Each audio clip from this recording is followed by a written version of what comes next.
Assalamualaikum warahmatullahi wabarakatuh. Murid-murid, bersama dengan saya sekali lagi Cikgu Solehah untuk kelas sejarah kita.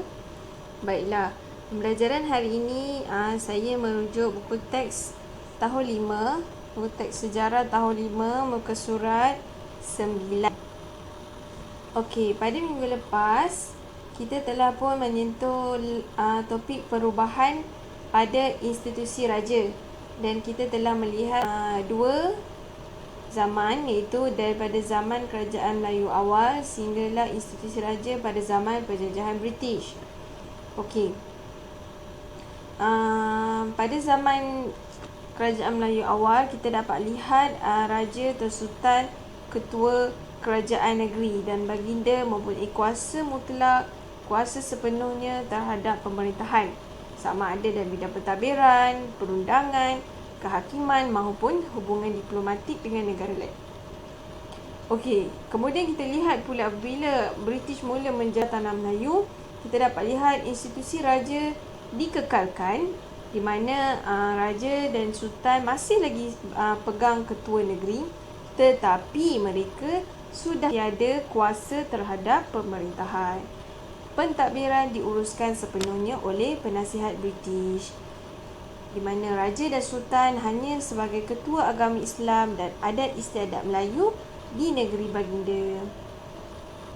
Okey, hari ini kita nak lihat bagaimana pula institusi raja pada dua zaman, iaitu pada zaman pendudukan Jepun dan selepas merdeka hingga kini. Okey, tanpa buang masa, kita lihat dahulu institusi raja pada zaman pendudukan Jepun. Okey, Jepun apabila selepas penjajahan British, Jepun telah datang ke tanah Melayu dan menduduki tanah Melayu bermula daripada memasuki Kota Baru Kelantan pada Disember 1941. Kemudian daripada Kelantan dia turun ke selatan, termasuklah Melaka, Johor sehinggalah ke Singapura. Okey. Pada zaman pendudukan Jepun, raja atau sultan masih dikekalkan sebagai ketua negeri, tetapi mereka masih lagi tidak mempunyai kuasa mutlak dalam pemerintahan. Kuasa mutlak ni. Kuasa mutlak ni apa? Kuasa sepenuhnya dalam pemerintahan. Bila dia kata raja tidak lagi mempunyai kuasa mutlak, maksudnya raja tidak lagi boleh campur tangan dalam hal pemerintahan. Okey, raja hanya dan ketua kepada agama Islam dan juga adat istiadat Melayu di negeri masing-masing. Siapa yang menguruskan pentadbiran negeri? Governor Jepun. Governor Jepun ni ialah ketua pemerintah Jepun Melayu pada masa itu, digelar Governor. Dialah yang menguruskan pentadbiran di negeri-negeri Melayu.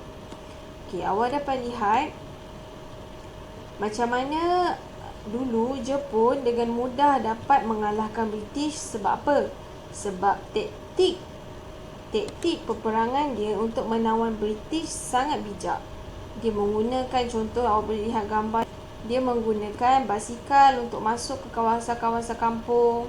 Maksudnya dia serang dulu kampung-kampung sebelum dia serang kawasan bandar. Jadi pada masa itu British tidak bersedia dan menyebabkan akhirnya jatuh ke tangan Jepun. Disebabkan itu, Jepun menduduki tanah Melayu selama hingga tahun 1945. Kalau murid-murid nak tahu, pada zaman pendudukan Jepun ni, orang Melayu telah mendapat beberapa keistimewaan. Maksudnya Jepun melayan orang Melayu dengan istimewa sebab ada niat sebaliknya, sebab dia nak dapat sokongan daripada orang Melayu. Jadi Jepun dia baik-baik dengan golongan raja-raja, golongan pembesar-pembesar Melayu. Dia lantik orang Melayu jadi kaki tangan kerajaan, jadi polis, jadi tentera. Dia iktiraf raja-raja Melayu. Nampak? Dia masih mengekalkan raja sebagai ketua negeri. Okey? Tapi semua tindakan itu ada agenda di sendiri. Ada agenda di sendiri. Walaupun orang Melayu dapat apa orang cakap, layanan istimewa, tetapi pada zaman Jepun masih juga mereka apa orang kata, sangat teruk lah layanan pada zaman Jepun dulu. Orang Cina pula pada masa itu, pemerintah Jepun mendiskriminasi orang Cina. Kalau awak nak tahulah, pemerintah Jepun mendiskriminasi orang Cina. Mereka mengerjakan orang Cina dengan sangat kejam. Orang India pula dapat juga layanan yang baik, agak baik, tapi mereka juga tak terlepas daripada kekejaman tentera Jepun. Okey, itu sedikit tentang pendudukan Jepun di tanah Melayu. Kata kunci di sini yang utama ialah pada zaman pendudukan Jepun, institusi raja masih dikekalkan, tetapi raja tiada kuasa mutlak dalam pemerintahan. Masih lagi hanya sebagai ketua agama Islam dan juga adat istiadat Melayu di negeri masing-masing. Yang akan pentadbiran ialah Gubernur Jepun. Okey, kemudian apabila Jepun kalah, British telah menyerang Jepun semula, telah mengambil alih tanah Melayu daripada Jepun. British masih mengekalkan pentadbiran yang sama.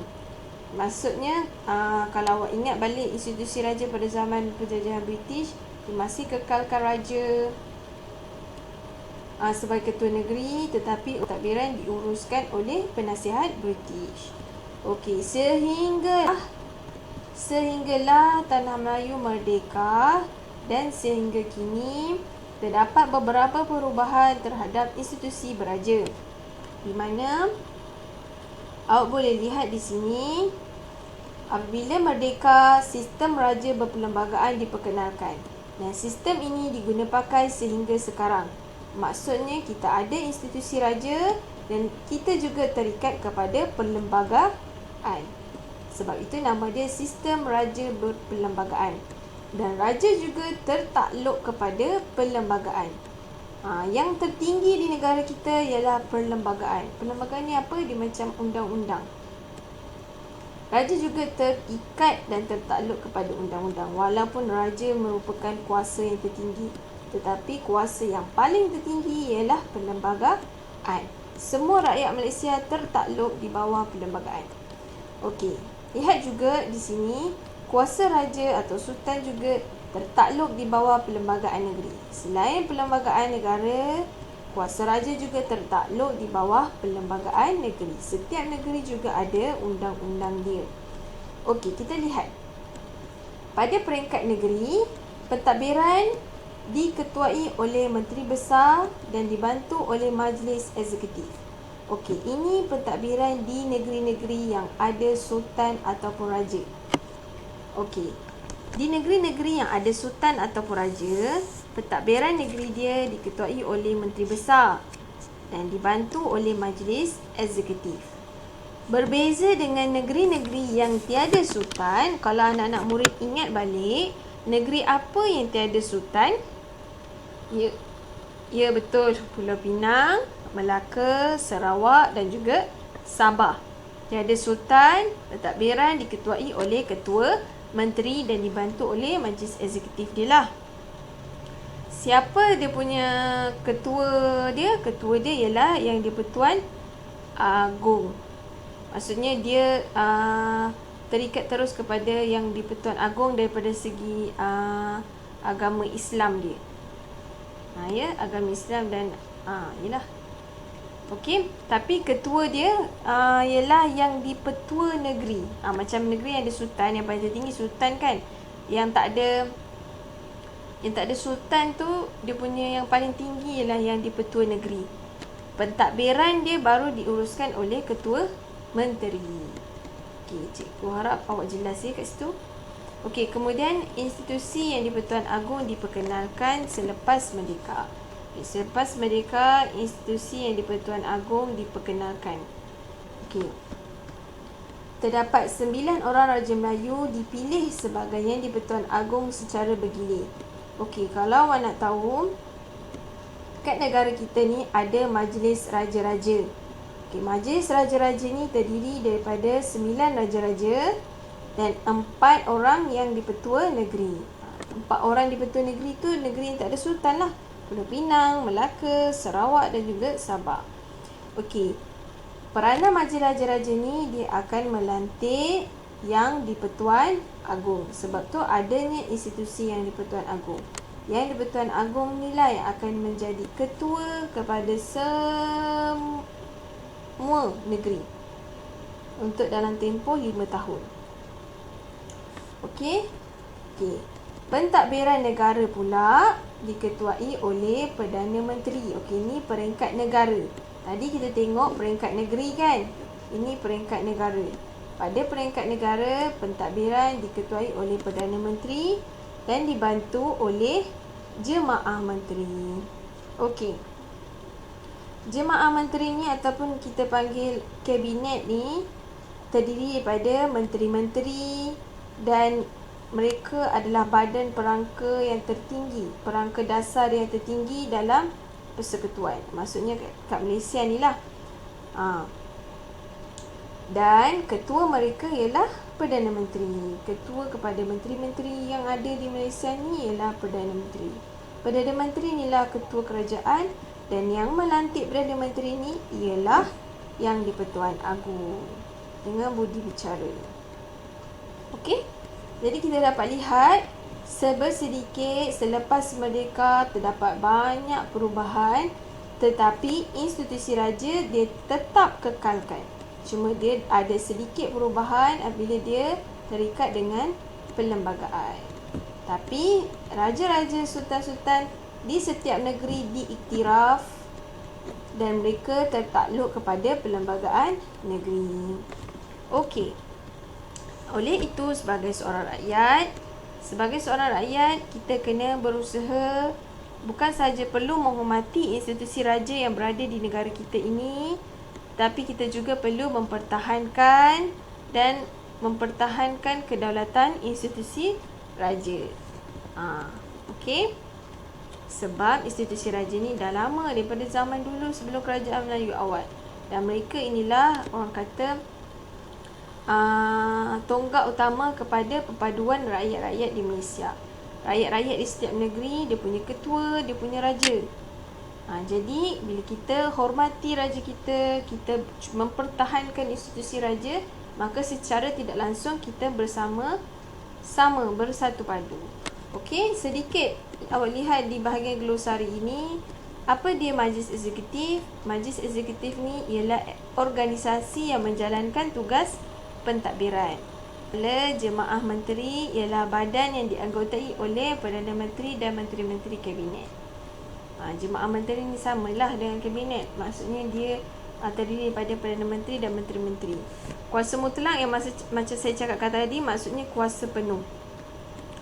Okey? Dia berkuasa sepenuhnya. Baik. Saya rasa itu sahaja untuk topik kita pada minggu ini. Saya harap murid dapat membezakan perbezaan institusi raja pada zaman-zaman yang berbeza daripada zaman kerajaan Melayu awal sehinggalah ke zaman British, sehinggalah ke zaman pendudukan Jepun dan akhir sekali selepas merdeka sehingga kini. Awak dapat lihat ada beberapa persamaan dan ada juga perbezaan pada setiap zaman. Yang penting, persamaan yang paling ketara, raja dan sultan itu masih dikekalkan dan institusi itu masih ada sehingga sekarang. Jadi, menjadi tanggungjawab kita untuk mempertahankan dan mengekalkan institusi raja di negara kita. Baiklah, berjumpa lagi pada kelas kita yang seterusnya. Itu sahaja. Terima kasih.